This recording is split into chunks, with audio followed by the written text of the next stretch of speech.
capture the best.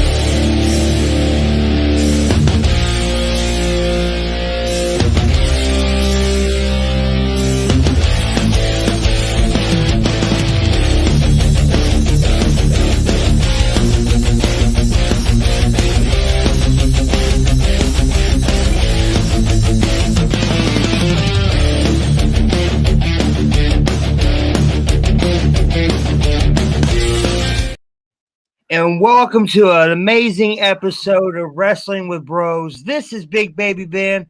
Judas Black. Tonight, let's get it. We have a special guest, Eldridge Shannon III. How's it going tonight, brother? Good. How are you? Doing great, man. It's been a great day. I can't say I really have much to complain about. The weather was great. So, Yeah. You know, we like to give our guests, when they come on the show, the spotlight for a few minutes, you know, to kind of talk about yourself, you know, a little bit.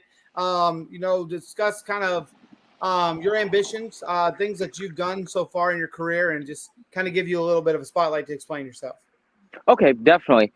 Well, introducing myself, I am the storyteller, Eldridge Shannon. How are you illiterate inbreds doing today? No, JK. I'll just be toned down Eldridge. But no, Hey, you don't have to tone down. I want to see the Eldridge. Bring all the heat every week. All right, let's do it. Let me educate you, ignorant mother. All right. So I basically, my journey in pro wrestling, it started very, very weirdly. A lot of what I bring to the ring and what I present, my own personal story is I do come from a very extensive performing arts background. Okay. You know, X, Y, and Z occurred. It led me to kind of having a come to Jesus moment where I've been a fan of pro wrestling since I was 5 years old. I remember very vividly, my dad, I was in the living room doing something. I can't even remember. It wasn't important because like 30 seconds later, I just remember my dad saying, "Hey, Eldridge, come here, come check this out." And I remember just going up, and it wasn't a match. It wasn't anything in particular. It was literally, if you guys are familiar with like just those catwalk beauty shots of like the main stars when they're walking backstage towards the ring. Yep. It was just one of those, and I saw The Rock for the first time. And just something about how he was walking down that hallway, I was just like, you have my attention. Yep. So I stayed for his entrance, and I think it was one in the midst of his feud with Triple H, like right before that ladder match occurred. Okay. But just just seeing like his swagger and just the way everyone just went nuts for him, and just his look, and like I was like hooked from then. So it's just a lot of what I bring to the ring is very much inspired by him, and Okay. kind of that defiant screw everybody, I'm gonna look out for myself. Little sprinkle of like stone cold attitude in there, like don't trust anybody. So if Yep. you've noticed some of my stuff in the ring of just, you know, I'll work with you for a few seconds, but I'm gonna try to get the upper hand because let's be honest, I recognize what this is. It's a sport where we all want to win, so I'm gonna get you before you get me. Yep. Oh, absolutely. You know, man, I actually, when it came to me with wrestling, I remember when the very first times I watched wrestling, I was about 10, 11 years old, actually. It was Undertaker. He was in a match with Mark Henry. It was on a Friday Night SmackDown, you know, and he was just dominating Henry, and he had just hit a leg drop on Henry on the edge of the apron. And then the music for The Great Khali went off. And nobody knew who it was, and we're like, "What the fuck? Who the fuck is that?" Like, and I was like, "Undertaker, get out of there! Go, bro, get out of there!" And Undertaker just like, and he steps into the ring. Yeah. Undertaker's a big man. He steps up to this, and this dude made him look small. Like, Yep. and he took a swing on that big man, and that big man just like, oh, hit him with a fucking chop and knocked him on his ass. And that was from that point on, I was like, oh, I got to see more of this. let me tell you something. Like when I started to become aware of just like the beautiful art form that is pro wrestling, it's like it's very few moments where stuff like that. Like I had a nightmare about that man the night he debuted. Like I I was there. I think I was in high school, so I was a little bit of like a quote unquote like smart mark, as they would say, to Mhm. like, oh, I see what's happening here. But like he came out and I believed. I believed and I was scared shitless. And I was so scared I ended up having nightmares about him as like 15-year-old, a 15-year-old who should be developing into a young man. I'm like pissing my bed having nightmares about this like 7-foot monster that took out Taker. That was like W ruined it. Like they ruined him. He could have been an amazing force in the wrestling business, but they chose to turn him into a dancing person. yeah. I think maybe it's just in coming from my performance arts background, just like it's something that we would call like not typecasting, but having a type. And I just think that like I can appreciate the attempt to make him well rounded, but it's kind of like with Lesnar, give him decades of being a straight up killer. Then if you want him to, because I low key kind of Instagram stalk him sometimes just to see what he's up to. Dude Uh-huh. has personality, so if you just kind of let that naturally develop over time, then you could have leaned into the goofy side, but you could have did like 10 to 15 years of him just being a freaking prison monster, just out here smashing dudes. Yep, and we got Last Week in Wrestling. Just quick, Last Week in Wrestling podcast. It's actually a podcast. We do a lot of collabing with them, Hmm. watch-alongs and pay-per-views and stuff like that. He said, "My guys, how are we tonight?" His name is Dylan Musso. We are doing great tonight, man. We got an amazing superstar here on the show with us, along with me and Big Baby here. I trained I'm with this getting guy. there. I'm climbing bit by bit. I'm just now walking. I I did just watch the I just got done crawling. I'm taking baby steps. your promos are very interesting. I did see the pencil promo. The Oh yes, yeah, that was honestly that was like the birth of the pen promo. So if you notice every time I make my entrance, it's a pen. Why don't you why Um, don't you give us why don't you give us that promo real quick?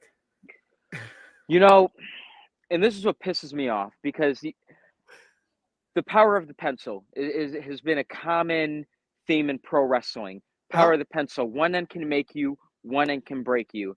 The problem that I have with that is that one end that can break you, it causes you to double back, causes you to rethink and redo your decisions. You know, you can erase it and say, oh, it never happened. I believe in my ideas evolving and being better than they were the last time. So when I write my stories, it's going to be in ink. When I tell my stories in that ring, that shit's going to be dead permanent. Even if I have to scratch it off and replace it with a better idea, you're going to know I was onto something and I'm onto something else. And it's just going to keep growing. I don't erase my ideas, I evolve from them. Okay. So I will break your pencil in your face. My pen is the shit. Boom. And that's just what it is. Bro, I can't wait for you to meet my characters. Like I've spent like 2 years in my mind before I started training, like creating these characters. And I had a couple people that I worked alongside with, friends, buddies that ended up just being nothing. They were like, oh, we want to start a wrestling promotion. We know what we're doing.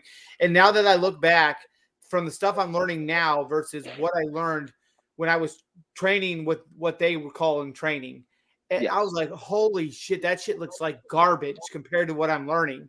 And I'm like, they had no clue what they were doing. No clue. But you know what, those are, I love those stories. It's kind of like going out, like when you and your buddy grab your camcorder and like, oh, let's record some crazy stuff. It turns into that, and then I think that's where you separate the people that really have passion for it. Does it develop into that like serious training? And just I think um as long as you seek that stable knowledge down the line, Yep. backyard wrestling, fuck it, let's have some fun.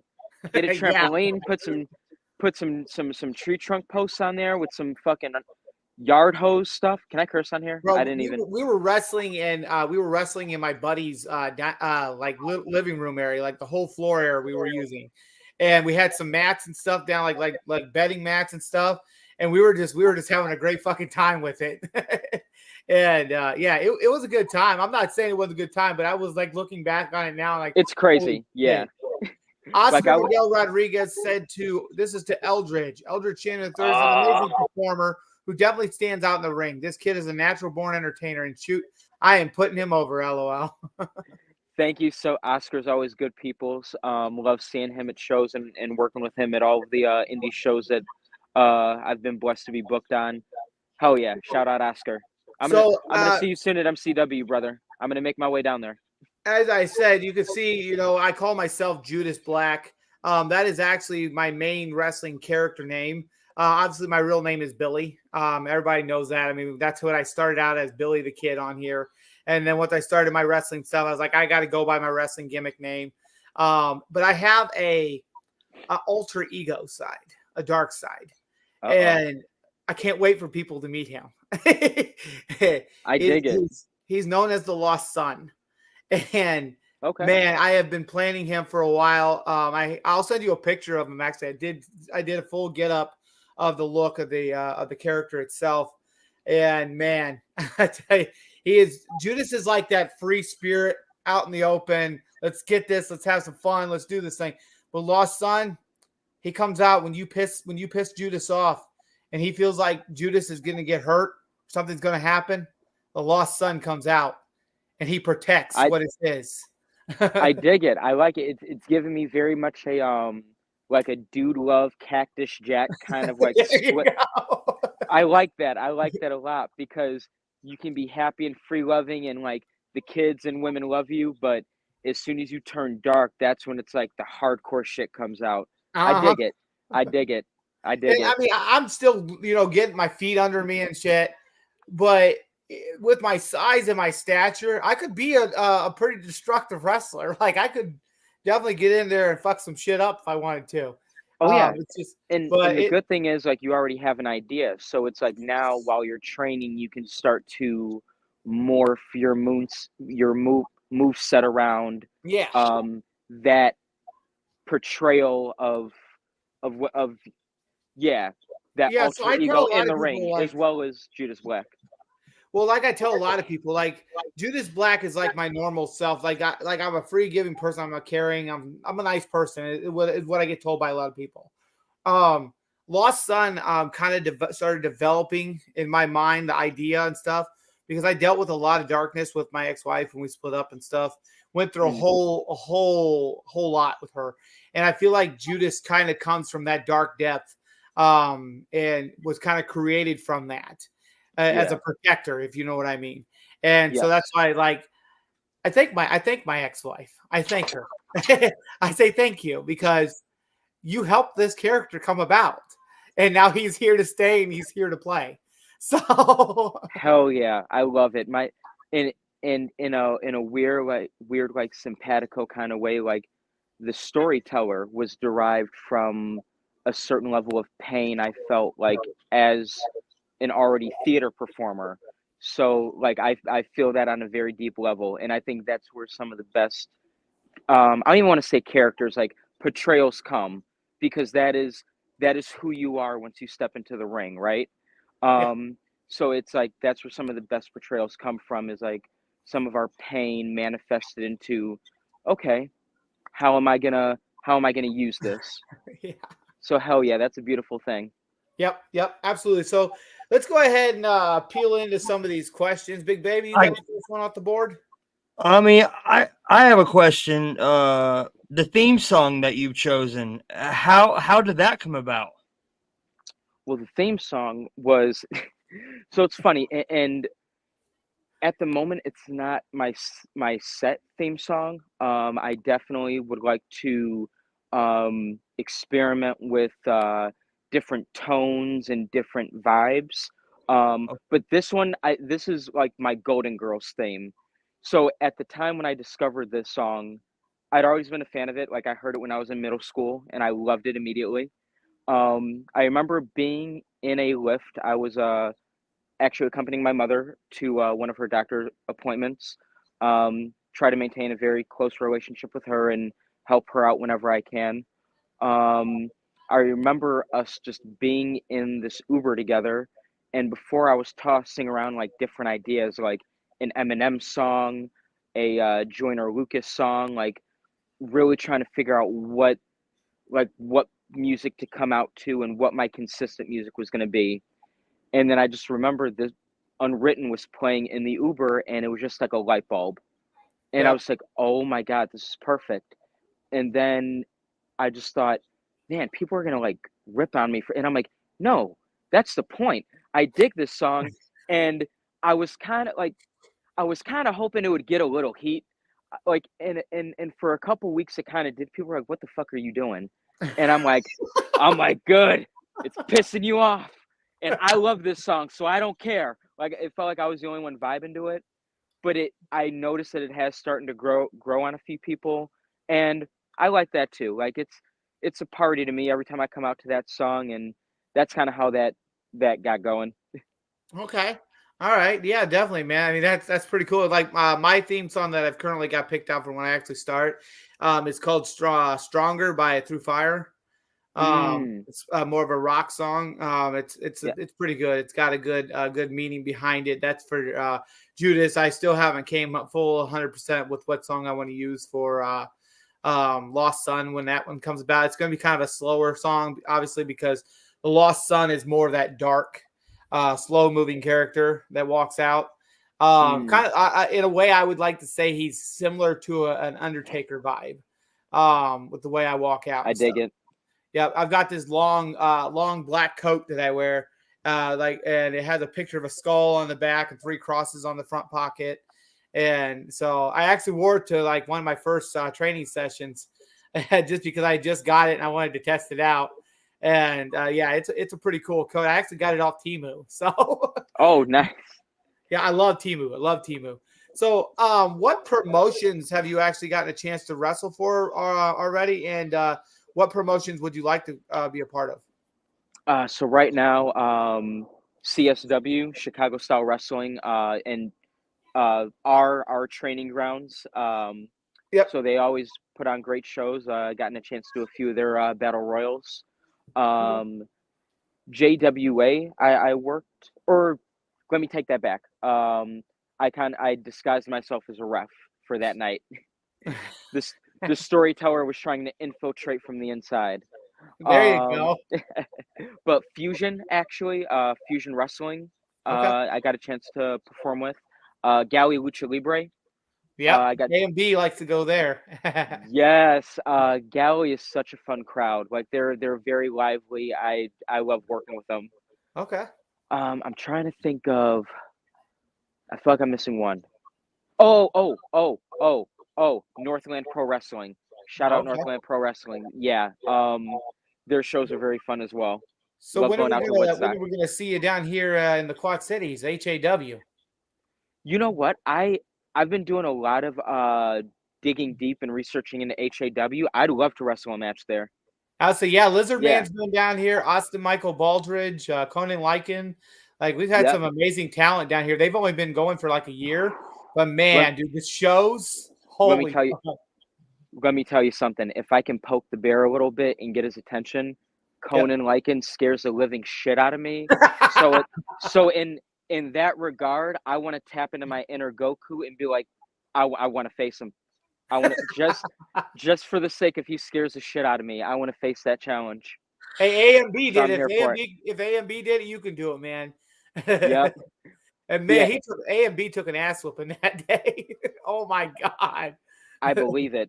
I believe it. I want to see if I could swim with the land shark and live to tell the tale. Dude, for a man his size, holy fuck, He he can move shouldn't be around moving the way he does. like he should not be moving like that.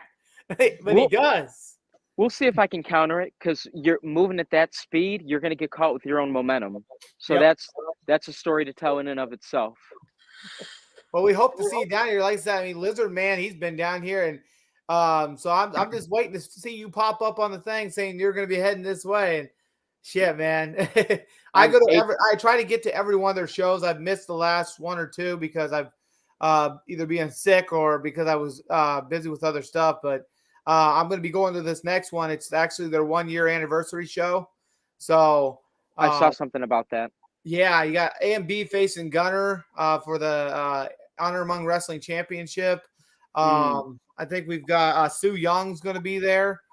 Yes, I heard about that. I heard about the her and Lily's match recently. Yeah, yeah. There's gonna be some really good talent that's gonna be down here for that one. And man, I'm gonna be there early, helping with the setup and everything. I help with the ring setup, and then we do some We live got a fan recording for. question.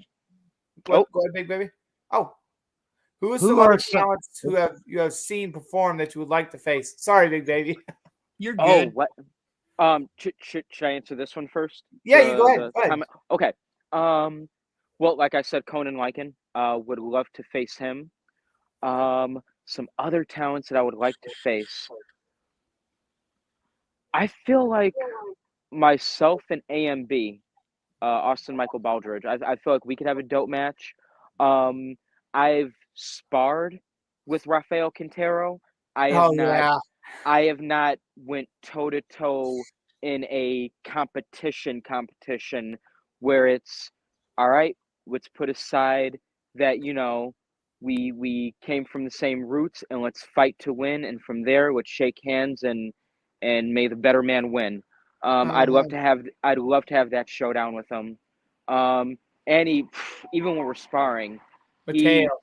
he hits like Mateo is another Mateo Cipher Yeah. again, just because by his sheer size he scares the crap out of me. I would love I would love to try to climb that mountain. And Yep. I feel like there's one other that you know what? Warhorse. Okay. No, because it's March. It's March. I'm gonna speak it into existence and I'm gonna try to make it happen. Swoggle is coming to CSW. I want him.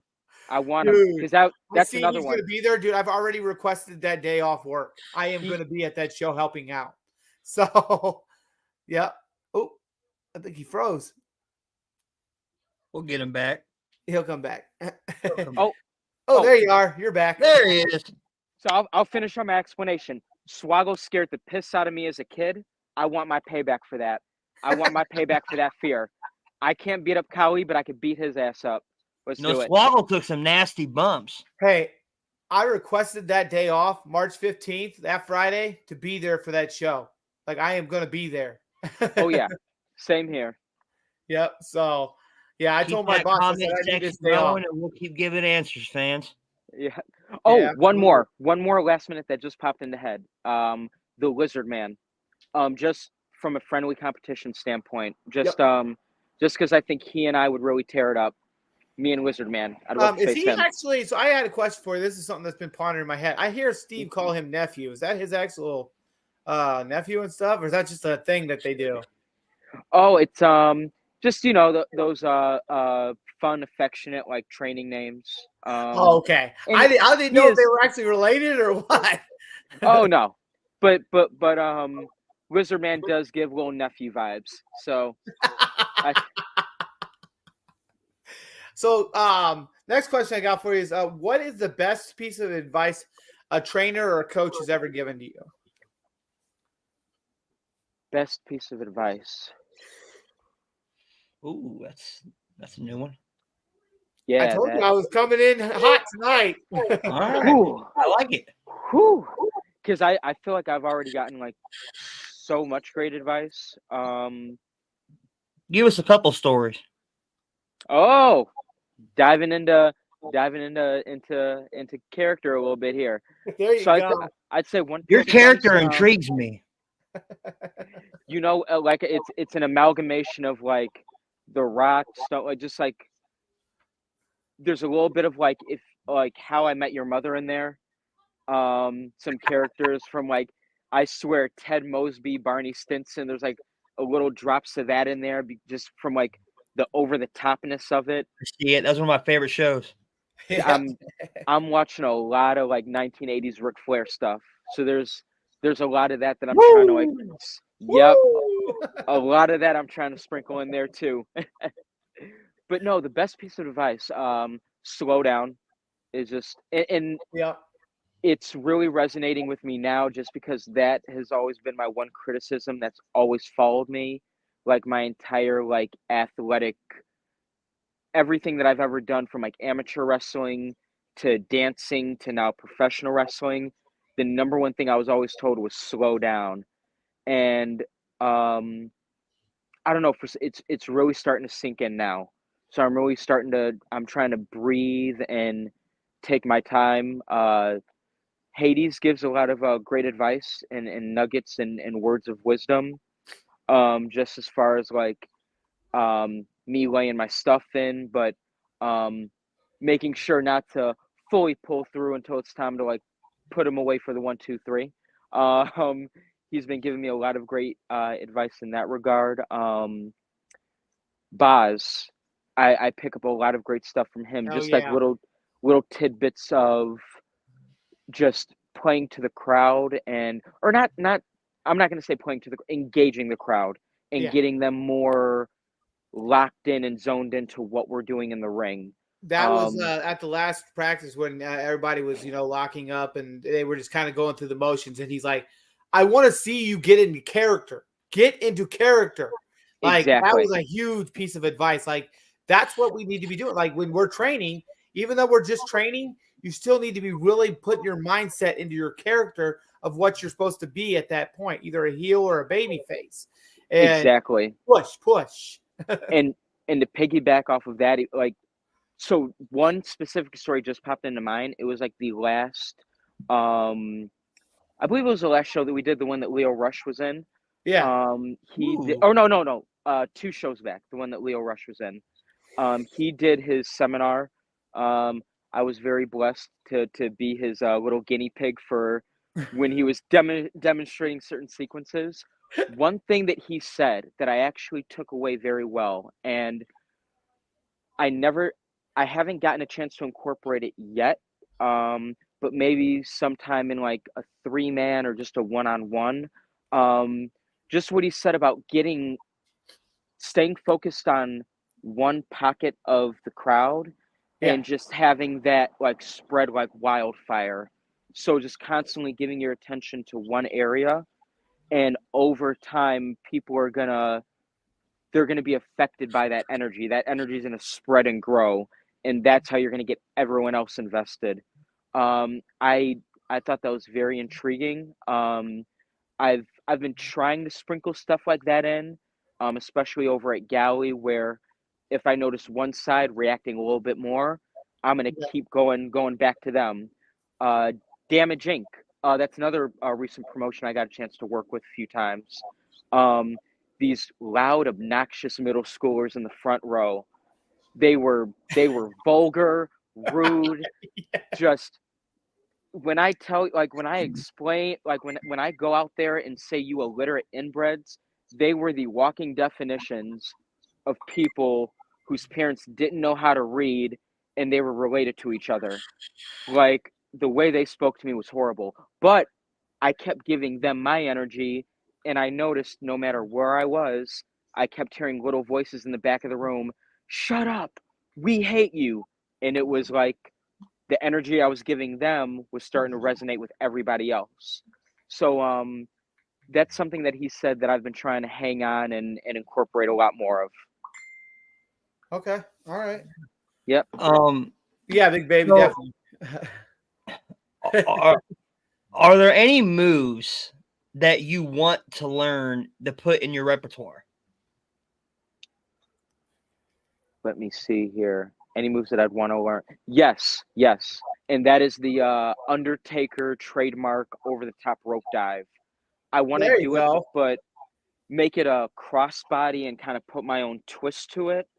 But yes, I want to do that where it's just run to the ropes, jump and just launch myself over the top rope, throwing myself onto whoever's waiting for me on the outside. Um, I want to learn that really bad. And one of these days, I'm gonna crash a galley training session, and I'm gonna learn how to do that. So my finisher is one of the ones that I've been practicing on with my buddy. Is like a jumping flatliner. So like you grab the person like this, and throw their arm over here like this, and get your hand around their chest area, and then grab the back of their leg and then jump back, and then you take the back bump and they take the face bump. It's called I call it a jumping flatliner. So Yeah, I still got to come up with a creative name for it with that kind of vibes with my character, obviously. But yeah, I something I've mean, been you can call it the dark hole, the deep plunge, just something There you go. very. The deep plunge. There you go. I like that. Yep. All Literally, right. the first thing that popped into mind was like Yu-Gi-Oh card names, like, oh, it'd be like a trap card name, like Dark Hole or something like that. Okay. All right. So have you ever had to dig deep into like your wrestling bag of tricks to win a match? Yes, I did. This was my first career dub. I had to sneak in during a 6-man scramble. Luckily, 3 people were kind of shit canned on the outside. They were out of the way. I was able to lay low and wait for them to take themselves out, and kind of snuck in when the ref wasn't looking. Took my pen. I try not to resort. I try to be a little bit more creative than this, but every so often, you need to grab your pen and write some new ideas. And I had to write my Yep. new ideas right into someone's eyeball. Ooh. And you know what? While I'm at it, maybe Jax Johnson's nuts were exposed. I had to hit him where the sun didn't shine, and I had to steal a victory from young Jack Valor, and it. Yeah, I love Jack, man. I love Jack. He's awesome. I love him. He has I think he has like a victory or 2 over my head too. So one day Okay, I want to have a singles match with that kid. so as of to date, what has been your toughest opponent?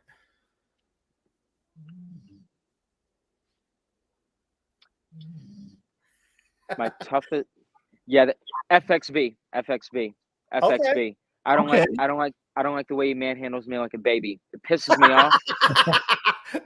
He bulldozes me every time. Yeah. I can't bring myself to call him an illiterate inbred because he is a very smart individual and a very smart wrestler. But damn it, You actually have an interview with him on the 3rd of March. Do you? Yeah. Tell him I want a one-on-one with his big ass too. I want FXB in a match. I am a man, Damon. You will not throw me around like a baby. We got another fan question. Yes. All right. What piece of advice would you give to anyone who's looking into getting into the business? That's from Oscar Rodriguez. Yep. Yes. Thank you, Oscar. I was actually getting ready to ask that one next. It's a labor of love. So it's like you have to me, when I started, I was at a point where I was like no longer comfortable just being a fan. I wanted to like get in there and, especially as an artist, join in and join everybody else in on the fun. So it's not like it kind of is a cliche thing to say of like you have to really want to do it, but you have to really want to do it. So my advice is have that conversation with yourself. Make sure that you're ready to take the bumps, go through the rolls, get twisted and knotted up from time to time. But other than that, view everything that you're going to experience, even the stuff that hurts. It's a fun new experience, and every moment that's ever made me go, damn, maybe I'm way in over my head. I've kind of used it as a gut check moment. And you know what? I'll boil it all down to that. Find your gut check moments. Find your gut check moments and use that to really check in with yourself. And, it's a sprint, not a marathon. Or no. Yeah, it's not a sprint and it's a marathon. Yeah. So really take your time and, check in with yourself every so often. Make sure that it's still there. That passion that you had when you first signed up. That would be my advice. So Big Baby was talking about moves earlier and stuff. What is one of the most daring moves that you've ever tried? And I'm still workshopping it. It's like a springboard, like corkscrew, like swanton. So think of me running up, springboard off the ropes, like kind of lion salt position back to my opponent, Yep. but turning myself around and hitting like a Jeff Hardy swanton bomb on them. I'm still workshopping that. I would love to whip that out as a secondary finisher. Just something cool and flashy, but put my body weight into it a little bit. Get the W. All right, all right. So this is a question I like to ask a lot of wrestlers. We bring it onto the show. How do you think locker room morale affects performance in the ring at the beginning of a show, things like that? It affects it a lot.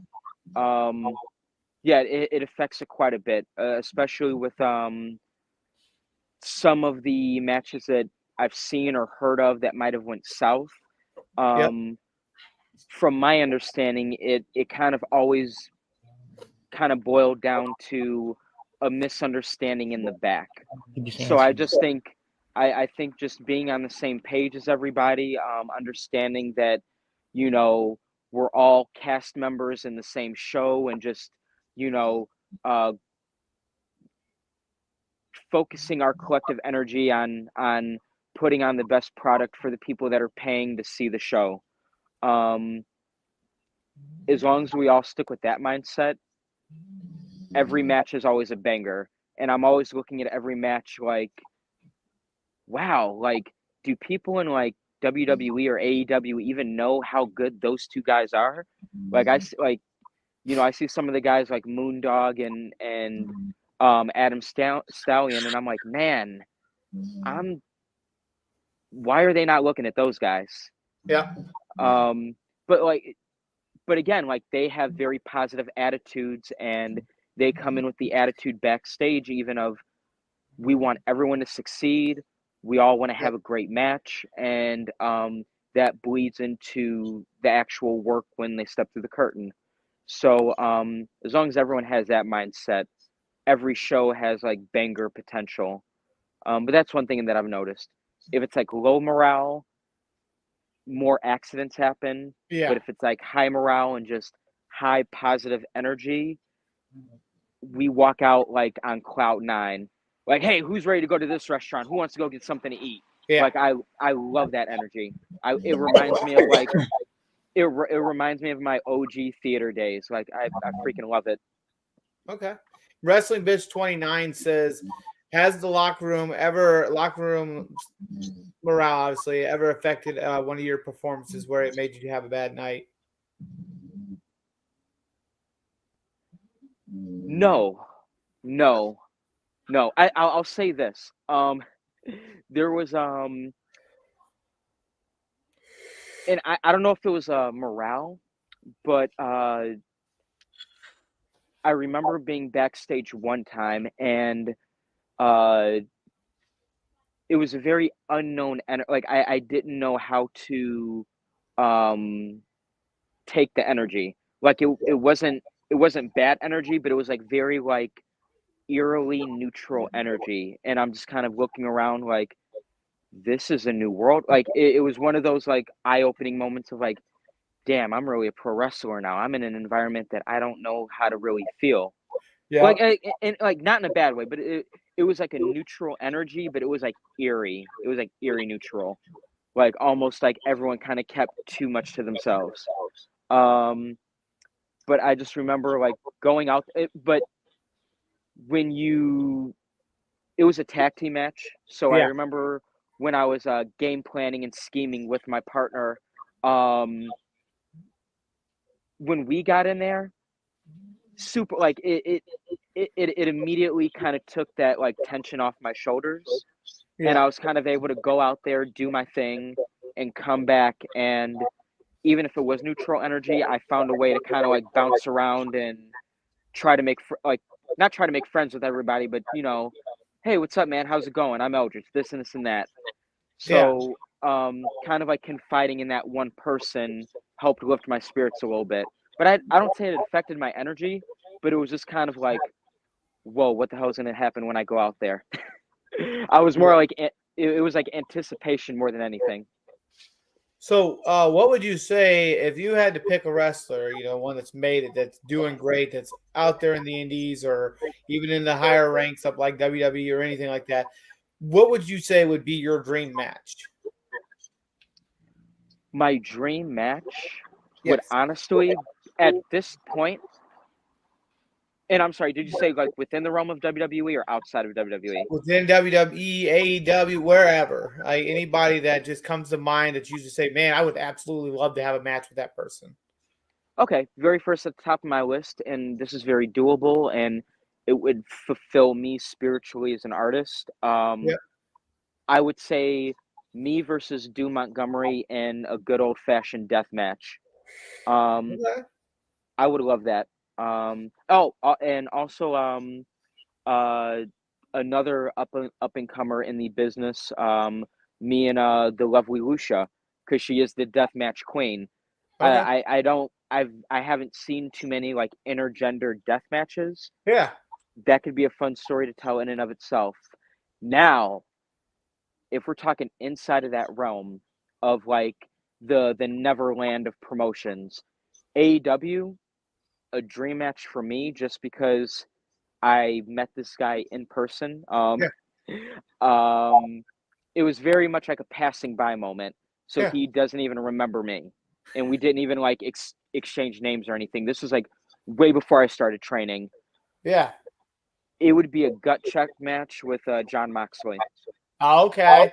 Yeah. Go. Again, Dean that Ambrose. again that moment of like, and I'm not saying like, yeah, I could fucking take, but again to that like he scares the shit out of me. So I want to do it. Like even when I saw him then, he wasn't menacing, but just being around him made me just a little bit nervous. Yep. So now that I'm starting to like find my sea legs as a wrestler, it's like, yeah, I want you to hit me in the face, and I want to see if I get knocked out or not. Like I want to I want to wake up in the middle of the ring and still if I remember what's next. Like let's do it. Time to check myself. Yep. In the WWE realm, ooh, ooh, ooh.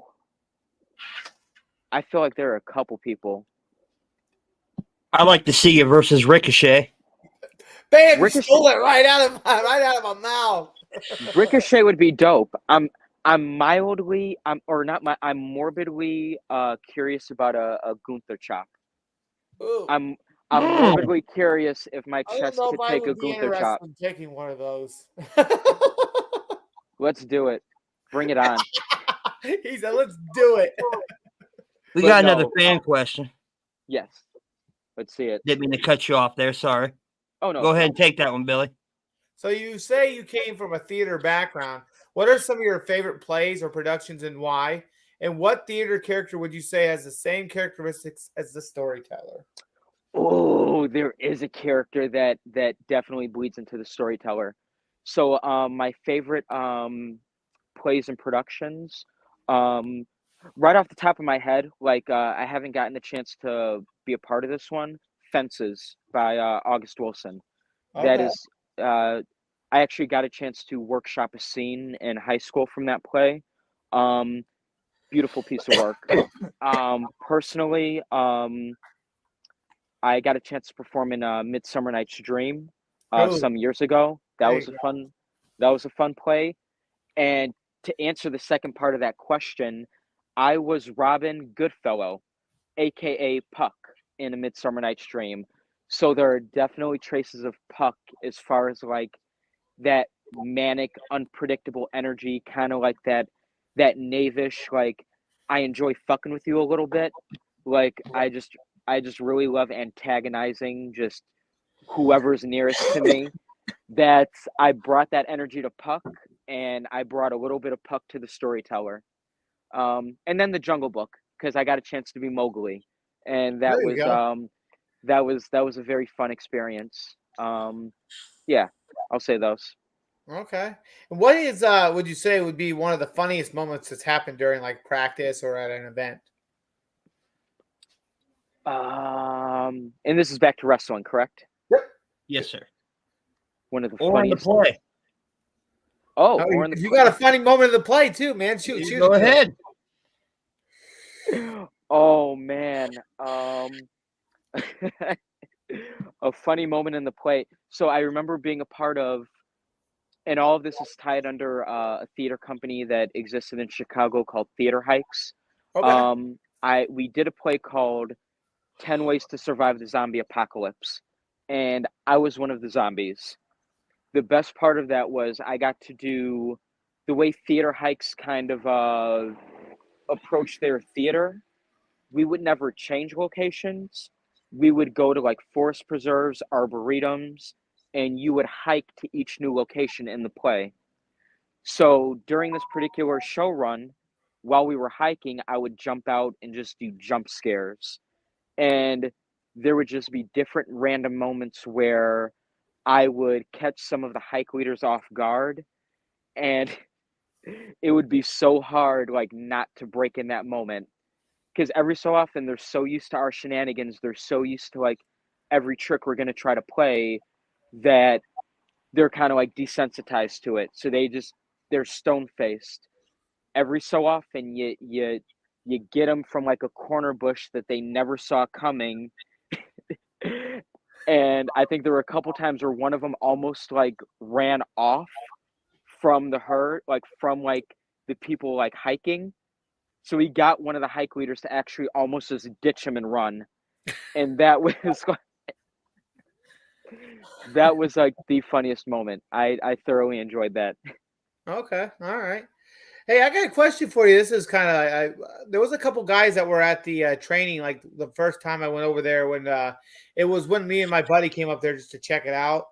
Mm-hmm. And I haven't seen him there since. The one guy I call him Mini Braun Breaker. He looked kind of like a buff white dude that I haven't seen him there again, and I also haven't seen that really big tall dude there again. Oh yes, I know who you're so I think you're talking about Sutra. Big tall man. Oh no, the shorter fellow, the one more of my size. Okay, yeah. I call him Mini Braun Breaker. Oh, and let me tell you, he hits you like a tank. I love working with that dude and sparring with him. Yeah. No, I worked with him recently. He is I don't know if he stays in Illinois, but I Okay. do know that he's close enough to where he can like drop into practice whenever he can, and it's always great to see him come You in. said his name was what? Sutra. Like Sutra? I think so. Don't Okay, quote I'm me gonna on try that. to look him up because I didn't know what his name was, and I was like, man, I got to see him one time, and I was like, what the heck? He just disappeared. No, I worked with them at a recent Northland Pro Wrestling event. I think it was this past no, not November. Like I think January. We were all in a rumble together. Number one contender for the Journey Championship. Eddie Grayson ended Is up he on winning like that. your friends list or anything? We are not. I've actually. Oh, did I disappear? Okay. You're good. I went to go in my browser to try to search. No, I am having a hard time finding him as well. Yeah, so I type in Sutra, it doesn't pull anything up.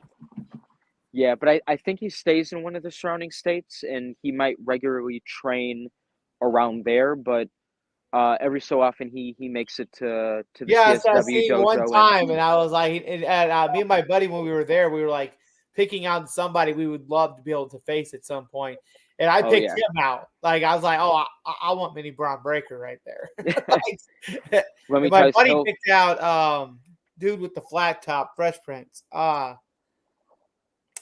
He was just at this last practice. Fresh Prince. oh man, I'm not gonna get involved in that. My buddy called him Fresh Prince. I know who you're talking about. I'm not gonna say it by name because I don't want to catch that heat. I'm gonna let you catch that heat when we see him in practice. I'm gonna be like, hey, this man called you Fresh Prince. And you're gonna know. That's it. I'm not gonna say his name. I'm just gonna wait till he shows up in the next practice, which he will. And I'm like, hey, get Judas Black. Get him. He talking shit. Hey, I was passing the message. I was passing the message for a buddy of mine who's going to be starting hopefully here soon. So, Lee Metallic. Lee Metallic. Oh yeah, if it's all in the there we go. So Oscar Miguel Rodriguez says, "How important is it for talent who are used to one style to get out of their comfort zone and try new things? To get out of their comfort zone. Sorry, I think he just mistyped. Oh yeah, no worries. How important is it to get out of there and So pretty much. you're used to So probably quicker moves and stuff like that. Like if you had to try more ground and pound, how hard is it for you to switch from one to the other? I would say, I guess it depends on you're what you're naturally comfortable with. So, I guess bringing it back to dance terms of like if I'm good at hip hop, I can try to train in ballet, but now I have to understand that there's going to be so many years I have to dedicate to be skilled at that or even good enough to book work. So right now, I'm very used to the kind of training Boz is teaching us. Yeah, Um, so kind of trying to integrate into the lucha style with what I'm doing with Gali Lucha Libre. yeah, Um, I am finding there are some difficulties in, trying to adapt that style on top of my own, just because I'm not as familiar with that language as they are. yeah, Um, so I think in that instance, it's all about keeping yourself open minded and being self aware of, what am I physically capable of, what style can I physically do, and how can I challenge myself without putting myself in a position to get hurt. yeah, Um, I feel like I could get very comfortable at Lucha Libre. yeah, Um, but in that regard, I do want to make sure that I'm doing lucha moves that are realistic for me to do. So I probably won't, spring off the top rope, twisting in the air, catching you between my legs and do a hurricane run. I probably won't do that because I know deep down I'm gonna break my neck. But a simple, tope, um, step up, hurricane rana deal like that stuff I can easily adapt, or I can work my way up to adapting to. So it's just, it's finding your physical comfort level okay, and then yeah. being open minded from there to learn that style. Whatever happened to when I asked you, but the other one guy, there was the other guy that was there, the really tall, like we compared him to like a Big Show kind of guy. Is what when we seen him, Really, real really tall tough. guy, big long tall wrestling boots. He I'm was the trying. biggest guy there. Oh, did he did he actually like resemble like a Big Show type build? Yeah, I think we're talking about we had a cipher spotting. a what? I think we had a cipher spotting that day. If you were at that same practice I was thinking of. Yeah, I think yeah, I'm sure it was because Yep. I've only seen him there one time since I've been there. Oh yeah, and, that's another situation of like, one of the veterans, he's out working, getting his reps in at shows, but it's that same instance of like when I don't know if you were there when Acid Jazz came in and worked with us Yeah. this past week. Just one of the OG vets that come in and No, I didn't they come last week because I was dealing with an upper respiratory infection. I didn't want to infect everybody oh, else. oh So, wow, hope you're feeling better. I've oh yeah, had I feel better now. My body's pretty quick at healing and stuff. I just didn't want to take the risk of bringing it to you guys. oh yeah, And yeah, those are never a fun experience. So yeah, but that glad was you're feeling better. that little short girl that came that one day. That was Sky Blue, wasn't it? Oh yeah, the little fiery one. Yeah, Yep. my top favorite female superstar in AEW. Man, I seen her, and it took me a minute. Like I was scratching my head, and then somebody called her Sky. I was like, oh, there ain't no way. So I started Oh looking no, into it. I'm like, fuck, that there's is her. way. Yeah, way. No, I would say, and you know what, going like Sky's always blunt and honest. Yep.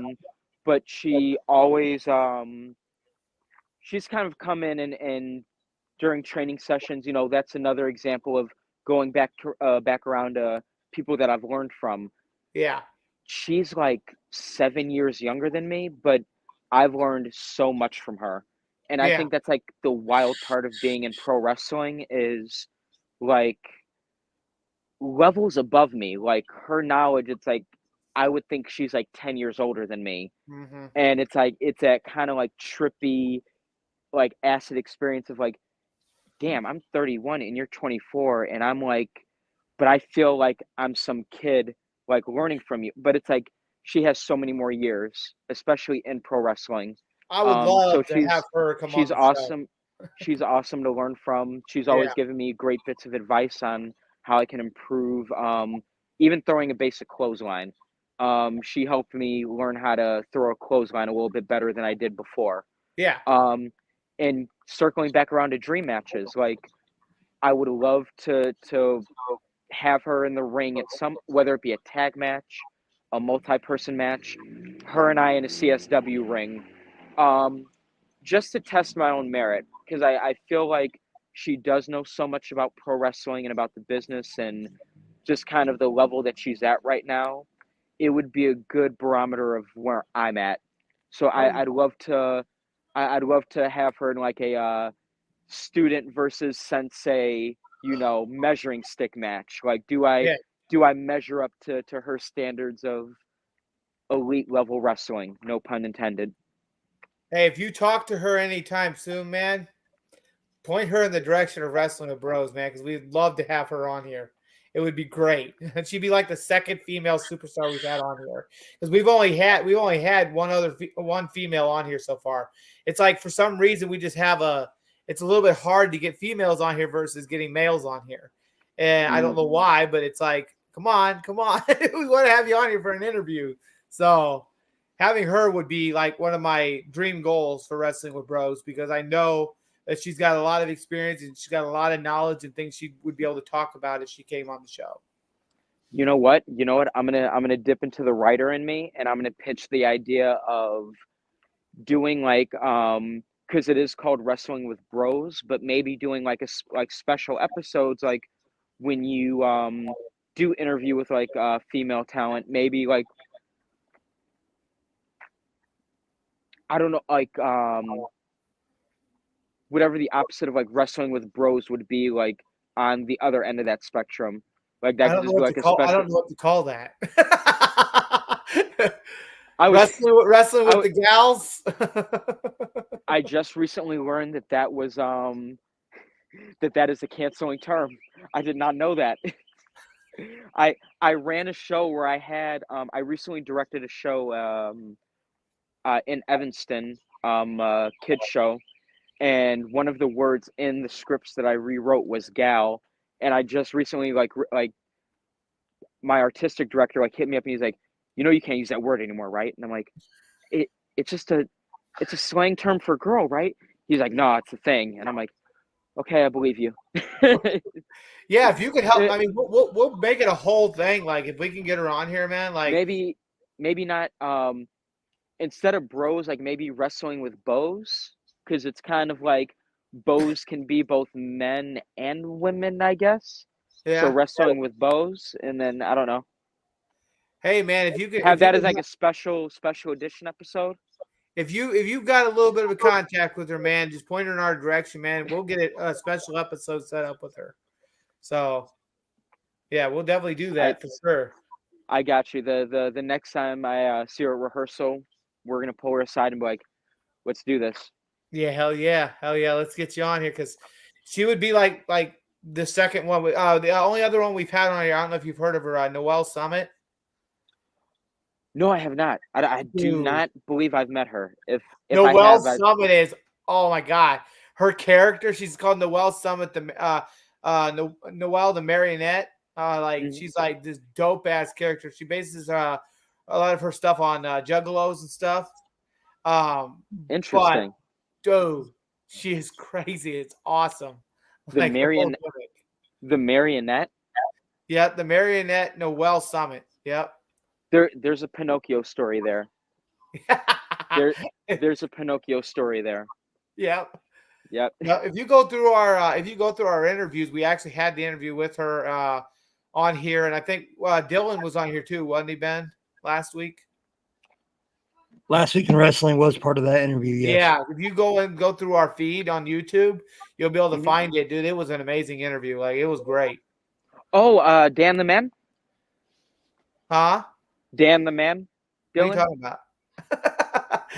Dylan. Oh, you know Dylan? if it's the same one we're thinking, he's in practice with us, correct? No. Oh, okay. This is a Never mind. podcaster out of New York. Oh, okay. No, I do not know Dylan, but no, sorry. Shout out Dylan. I would love to meet him one day. Oh yeah, dude. He'll probably hit you up, man. Now that we've had you on the show, he'll probably hit you up. He'll want to bring you on the show. Last Week in Wrestling podcast. Yeah, he's Definitely. really cool dude. Like he's helped us come so far. You know, shout out Dylan. Helped us come so far in this podcasting thing. Like helped us push our name out there, get more people interested. You know, and we're slowly getting bigger because of him. So. Oh wow. We literally started out as a audio podcast just on Spotify, and so all you can do is just hear us. But then he's like, "Dude, you guys need to go visual. You need to bring yourself on the screen where people can watch you." And after we did that, we just took off. So, yeah, Nice. definitely. What would you say is one of your favorite theme songs? It don't matter which promotion, just a theme song that was always really catchy and you just really got into it, kind of thing.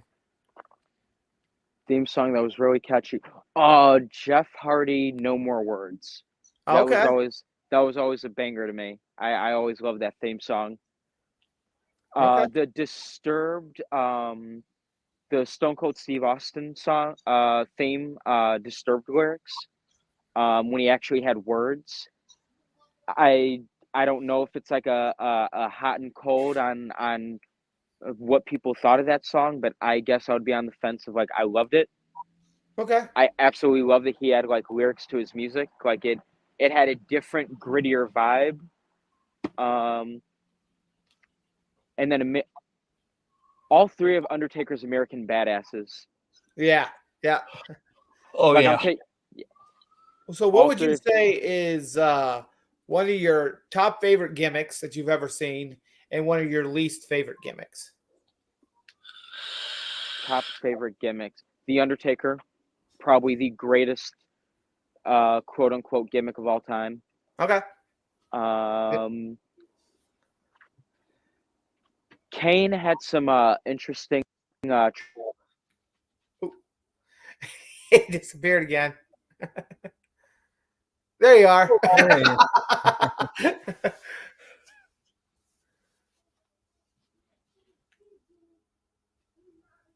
I hear you.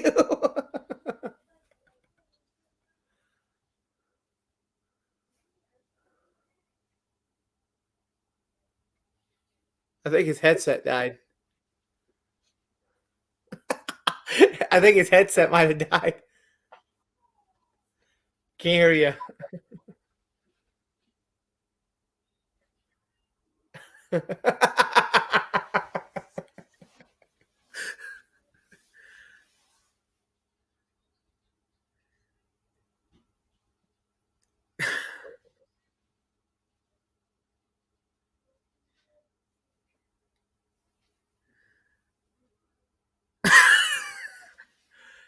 Can you hear me, big baby? I can hear you. Okay, we can't hear you. No.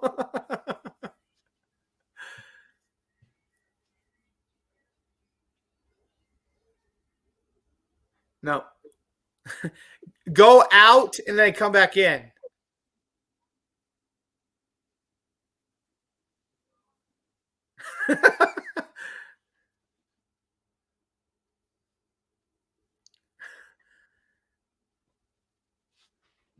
Hold on, give him a minute. There's been a technical error, fans. Give Eldridge just a minute to go out and come back in. I don't know what happened. He just kind of like lost sound. And right after this interview, we will be doing Chamber Talks, Wrestling with Bros, opinion of Elimination Chamber, and I believe me and Judas are going to have some rants. Oh, here he comes.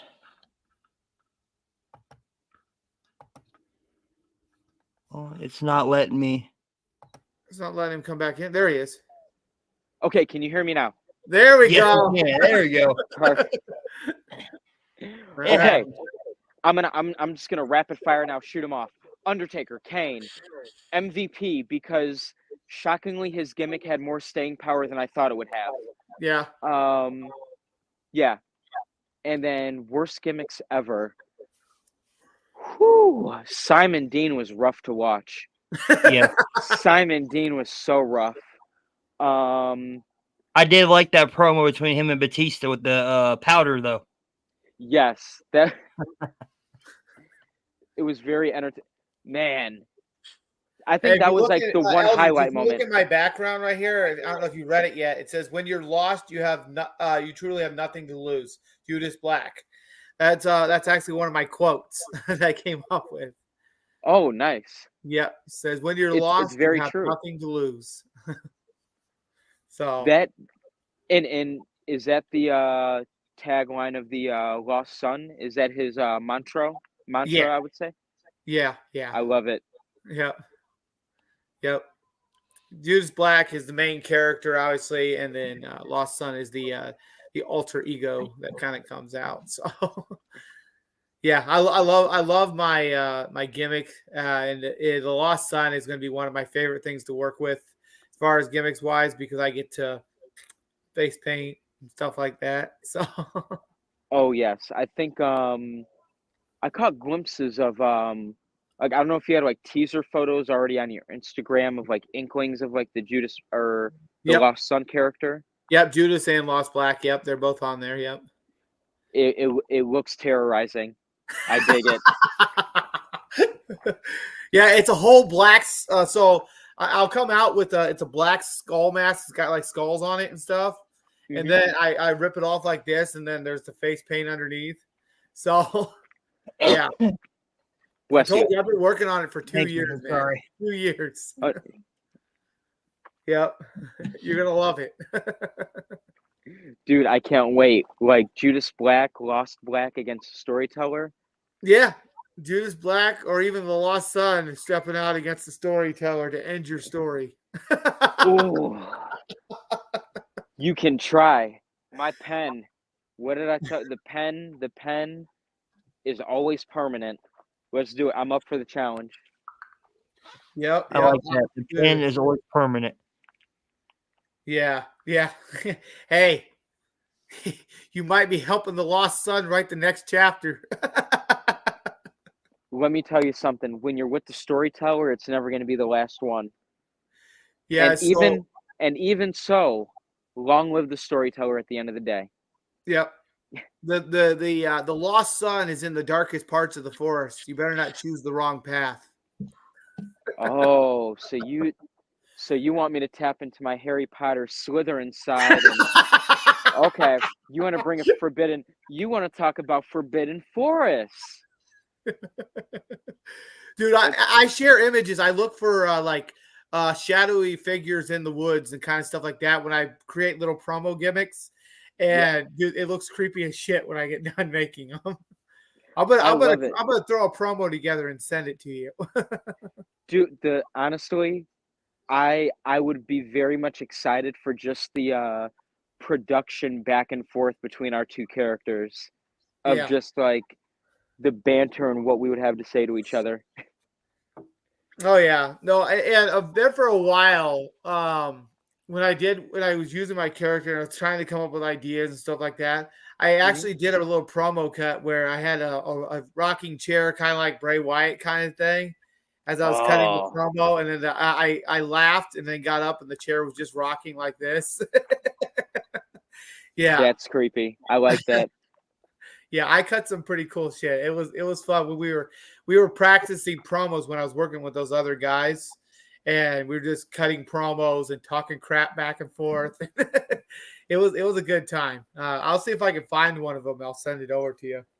Have you dabbled in like videography and like just filmmaking, video editing? I just messed with stuff on my phone. I haven't really done any videography or anything like that. Okay.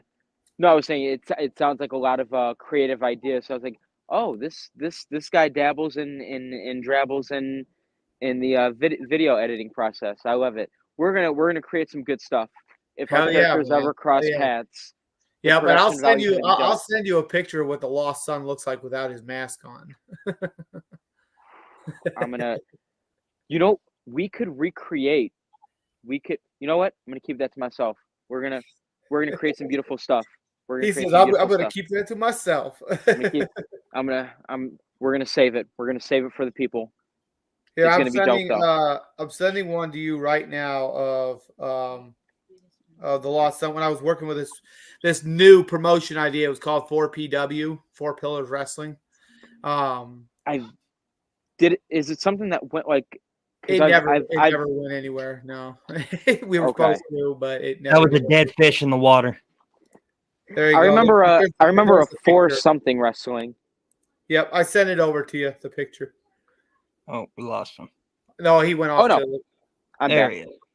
You there? I did, dude. That's sick. That's creepy. I love it. That's the Lost Son, bro. That's the Lost Son. I'm here for it. I can't wait to bring that character out. Like I'm excited to bring Judas to the stage and perform and wrestle and stuff. But the Lost Son, when somebody pisses Judas off, just to the point where he just can't do it on his own, here comes the Lost Son. I love it. Yep. So we're going to go ahead and move into that time of the show where we give our honorable mentions and our goodbyes. My honorable mentions going to Eldridge. What a great guest he's been. Thank you. I love the pen promo. I love it. I love the pencil promo. I love it. I watched it about 10 times. Thank you. Thank you so the much. storyteller himself on Wrestling with Bros. Hopefully we can get a part 2 with the creative episode with you. Oh, my pen's ready. Let's do it. I'm ready to write some shit. You know, and this is Judas Black. You know, my shout out goes to Eldridge, the storyteller, the pen man, who thinks that he could step into the darkest parts of the forest and rewrite the story of the lost son. But when you're lost in them woods, man, how are you going to be able to tell a story about where you're at if you don't know where you're at?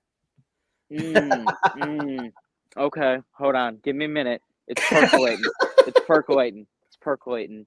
I'll start off like this.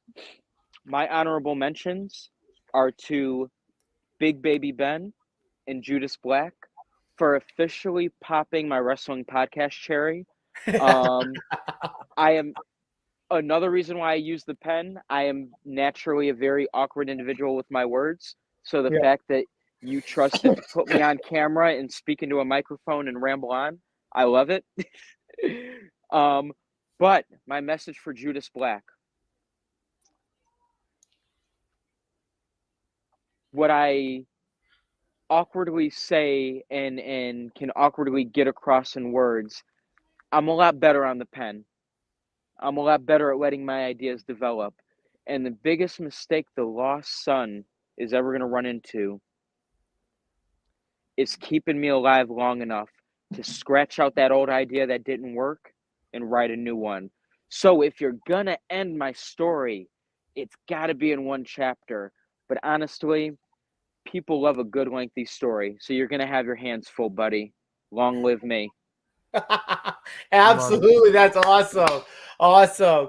Yeah, man, I'm going to let Steve know when I come up there to train, man, I definitely want to do a lot more working with you, man, because I feel like you help guide me the way I need to in that ring. And like I said, down the road here, man, once I get this training and I start getting it understood a little better and I'm able to start doing matches, I'm coming for you, storyteller. Hell yeah. Hey, like I said before, as long as you block everything else out and it's just you and your partner, everything starts to feel a little bit more second nature. And once we both have big, strong, muscular legs underneath us, we're gonna freaking throw down, and it's gonna be epic. Hell yeah, man! I can't wait. I'm excited. Awesome. All right. Well, thank you guys so much for having me on. I appreciate it. Big Baby Ben, go ahead and close her out. I'm Big Baby Ben. Judas Black, and this has been Eldridge Shannon III. You heard it. You're going to see it down the road. This has been another amazing episode of Wrestling with Bros. Have a great